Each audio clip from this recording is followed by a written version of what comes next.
भीष्म गीता में अर्जुन को भगवान भीष्म पितामह बाणों के सैया पर पड़े रहकर कहते हैं, अरे अर्जुन, 4 तरह का भोजन बेकार होता है। पहला, जिस भोजन की थाली को ठोकर लग गई वो नाली में पड़े हुए कीचड़ के बराबर होता है। आज की कथा में परम पूज्य गुरुदेव ने बताया है कि भोजन करने के क्या नियम हैं, प्रसाद कौन सा खाना सर्वोत्तम होता है, कब खाना चाहिए प्रसाद। आज हम उन्हीं के मुख से कथा के माध्यम से जानेंगे, तो वीडियो के अंत तक बने रहिए। दूसरे नंबर का भोजन, जिस भोजन की थाली को कोई लांग कर चले गया वो भोजन भ्रष्टा के बराबर होता है, गंदगी के बराबर। तीसरे नंबर का भोजन, जिस भोजन की थाली में बाल पड़ा हो, केश पड़ा हो, वो दरिद्रता देने वाला होता है। और चौथे नंबर का भोजन अर्जुन, अगर पति और पत्नी अगर एक ही थाली में भोजन कर रहे हैं तो वो मदिरा के तुल्य होता है। यदि पति और पत्नी एक ही थाली के अंदर बैठकर भोजन कर रहे हैं तो वो मदिरा के तुल्य है। भीष्म गीता कहती है, अर्जुन, पति के जीवने के बाद अगर पत्नी उसी थाली में भोजन करती है तो चारों धाम के प्रसाद से बड़ा महाप्रसाद बन जाता है। और यदि पति और पत्नी का नियम है कि हम दोनों तो साथ ही भोजन करते हैं तो हाथ जोड़कर निवेदन है, साथ भोजन करो, मना नहीं है, 2 थाली अलग अलग लगाओ, पर पति के साथ बैठकर एक थाली में खाना रोज प्रतिदिन मदिरा को निगलने के बराबर है। मदिरा को कई लोग कहते हैं एक ही थाली में भोजन करो तो प्रेम बढ़ता है, प्रेम बढ़ता है। शिव महापुराण की कथा कहती है, पति और पत्नी अगर एक ही थाली में भोजन करते हैं, एक ही थाली में अगर पति और पत्नी भोजन करते हैं तो उस घर की दशा देखिएगा। उस घर के बच्चे कभी भी विद्या में उत्तम नहीं निकल सकते, उस घर के बच्चे कभी भी सत्मार्गी नहीं निकल सकते, मार्ग से विचलित ही निकलेंगे, क्योंकि मदिरा के नशे में पैदा हुए हैं। तो सुन अर्जुन, सुन, यदि बेटी कुंवारी है और बाप के साथ में बैठकर भोजन करती है तो उस बाप की कभी अकाल मौत नहीं होती है, क्योंकि बेटी बाप के काल का हरण कर लेती है। बेटी कुंवारी है, बेटी की शादी हो जाए, जब भले वो पिता के साथ भोजन ना करे क्योंकि गोत्र बदल गया, पर बेटी जब तक कुंवारी है बाप के साथ बैठकर भोजन करेगी तो बाप के काल को हरण कर लेती है। ये उसी तरह जैसे एक गाय ब्याह गई हो और एक गाय कुंवारी हो। महाराज, ब्याही हुई गाय का गोबर से लीपने से ज्यादा फलदायी होता है कुंवारी गाय का गोबर से लीपना, वो ज्यादा फलदायी होता। बछिया के गोबर से लीपना, कुंवारी गाय के गोबर से जो ब्याही ना हो। कितना कितना शास्त्र प्रमाण देता है महाराज। कई लोग दुखी भी हो रहे होंगे आज हमारी कथा सुनकर कि भगवान गुरुजी आपने कह दिया कि एक थाली में भोजन मत करो और हम तो इतने साल से करते हुए आ रहे हैं और अलग अलग करेंगे और ऐसा और वैसा। कई लोग तो चैनल ही बंद। शिव महापुराण की कथा कहती है, यदि आप भगवान विष्णु के मंदिर गए हो, सत्यनारायण भगवान के मंदिर गए हो, राम मंदिर गए हो, कृष्ण मंदिर गए हो, दत्त मंदिर गए हो, किसी भी देवता के मंदिर में जाते हो, वहां का प्रसाद आप 15 दिन 20 दिन तक रख सकते हो, पर शंकर का प्रसाद रात भर नहीं रखा था। क्यों? क्योंकि शंकर का प्रसाद एक दोपहर संध्या तक आपका है, रात्रि को 9:15 तक शंकर का प्रसाद आपका है साहब। शंकर भगवान ने जब 12 की रचना करी थी, घड़ी की रचना भगवान शंकर ने करी, तिथि और समय की रचना भगवान शंकर ने करी। एक एक घड़ी, एक एक पल, एक एक तिथि, एक एक नक्षत्र, समय, पल, सबकी रचना शंकर करेंगे। हमारे हर एक वीडियो से सबकी रचना से। इसीलिए तो शास्त्र कहता है ना, लिंग पुराण वर्णन करती है, नर्मदा पुराण कहती है, शिव महापुराण की कथा कहती है, जब व्यक्ति को कोई भारी रोग हो जाता है, कोई कैंसर जैसी बीमारी हो गई, कोई किडनी ही खराब हो गई, कोई लीवर ही बेकार हो गया, कोई बड़ी बीमारी हो गई, तो आप किसी ब्राह्मण से पूछेंगे कि पंडित जी हमको शंकर भगवान का अभिषेक करवाना है, कौन सा टाइम करवाना चाहिए, तो उसका भी समय शिव महापुराण निश्चित करती है, उसका भी समय हमारे लिंग पुराण निश्चित करती है, उसका भी समय नर्मदा पुराण निश्चित करती है।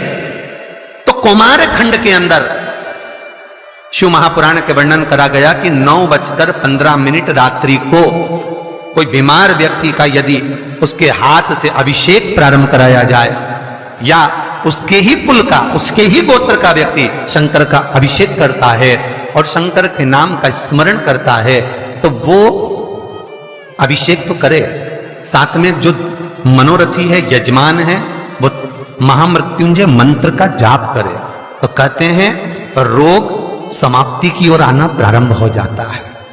रोग समाप्ति की ओर आना, रोग समाप्ति की ओर पहुंचना। भगवान शंकर की पावन कथा कहती है, एक कलश के अंदर महाराज दूध ले लीजिए, उसमें काली तिल्ली डाल लीजिए, थोड़ा सा आंवला, सूखा आंवला बाजार में मिलता है, उसको डाल दीजिए। बाजार में अगर बीला मिल जाए, बीला का फल, बेलपत्री में जो फल लगते हैं, बीला का गुर्दा, बीले के अंदर का भाग, अगर बीला नहीं मिले तो बाजार में सूखा बीला मिलता है, उसको पानी में गला कर उसको पीस लो, पीस कर उसका उपटन बना लो, पीस के उसको एक कटोरी में ले लो। उस उपटन को, जल के पात्र को, जो व्यक्ति घर में बीमार रहता हो या जिसको बुखार ज्यादा चढ़ रहा हो, उतर नहीं रहा हो, निमोनिया जैसी बीमारी हो, बड़ी से बड़ी बीमारी भी अगर आपको घेरी हुई है, तो आप अपने हृदय चित्त से स्पर्श कराकर, कोई पलंग पर पड़ा हो तो उसका हाथ का स्पर्श करा, जो स्वस्थ है उसके ऊपर से उतार कर भगवान शंकर को ले जाकर वो बीले का उपटन शिवलिंग पर लगा दे और जो जल है वो शंकर जी को समर्पित करें। कौन सा मंत्र बोलना है, उस मंत्र का स्मरण आप सब प्रेम से करें। ओम, और वो मंत्र है ओम जूं सह। आप स्क्रीन पर देख सकते हैं, मंत्र हमने लिख दिया है ताकि आपको आसानी हो बोलने में भी। ओम जूं सह, इस मंत्र का जप करने से स्वास्थ्य की हर समस्या समाप्त हो जाती है और व्यक्ति निरोगी हो जाता है। ओम जूं सह, इस मंत्र का जाप करते हुए जो दूध चढ़ा देता है उपटन लगाकर, उसकी बीमारी, उसका रोग समाप्त हो जाता है। बहुत ध्यान देना, उसी चढ़ाए हुए जल को, दूध को, उस उपटन के भाग को थोड़ा सा ले आइए। जिस बच्चे को निमोनिया की बीमारी है, जिसका बुखार नहीं उतर रहा हो, उसके मस्तक पर लेपन कर दीजिए, हृदय चित्त पर लगा दीजिए महाराज। उसके बाद में उस बच्चे को वस्त्र से, गीले वस्त्र से पोंछ दीजिए, उस वस्त्र को झटकार दीजिए, बच्चे का बुखार 10 मिनट के अंदर उतर जाएगा। ये कभी भी कर सकते हो, ऐसा कोई दिन निश्चित नहीं है, कोई तिथि निश्चित नहीं है। जब बुखार आए, जब स्वास्थ्य ज्यादा गड़बड़ हो जाए, तब करिए। मंत्र का जाप करते हुए ओम हूम ओम जूम सह, इस मंत्र का बस स्मरण करना है। ओम जूम सह मंत्र का स्मरण करिए और शिव की आराधना करिए। ये वो औषधि है जो सती माता ने भगवान शंकर से विवाह के प्रथम में प्राप्त करी है। यदि कहीं से 5 मुखी रुद्राक्ष मिल जाए और 5 मुखी रुद्राक्ष को तांबे के कलश में जल भरकर उसमें डाल दो, किसी चम्मच से उस रुद्राक्ष को निकाल लो आधे घंटे डालने के बाद। महाराज, शमी का एक पत्ता, शमी पत्र, और शमी का एक पत्ता ले जाकर, शमी पत्र को ले जाकर शिवलिंग पर रखकर 5 मुखी रुद्राक्ष का जल अपनी कामना कर कर, अपनी मन की कामना कर कर, सोमवार के दिन जो व्यक्ति समर्पित कर देता है, उसकी मनोकामना भोलेनाथ 3 महीने में पूरी कर देते हैं। शमी पत्र समर्पित कर कर 5 मुखी रुद्राक्ष का जल, मनोकामना। और एक बहुत सुंदर बात वर्णन करूंगा। रुद्राक्ष को सिद्ध करने का तरीका है शंकर के शिवलिंग पर रखकर उसका अभिषेक करना और फिर उसको धारण करना। कई लोग पूछते हैं रुद्राक्ष पहनने का तरीका क्या है? शिव को समर्पित कर कर मंत्र का जाप, आपको मंत्र बताएं, उसका स्मरण कर कर फिर अभिषेक पूजन कर कर फिर धारण। एक छेदित रुद्राक्ष होता है जिसमें छेद होता है या छेद करा जाता है, एक बिना छेद का रुद्राक्ष होता है जिसमें छेद नहीं होता। जिस रुद्राक्ष में छेद नहीं होता वो कार्य में सिद्धि अधिक देता है, सिद्धता प्रदान करता है, वो खंडित नहीं कहलाता। बड़ा रुद्राक्ष उसमें छेद करा जाता है तो वो खंडिता का भाव आ जाता है, पर जिस रुद्राक्ष में छेद नहीं होता वो पावर ज्यादा देता है, प्रबलता ज्यादा देता है, सुख ज्यादा देता है।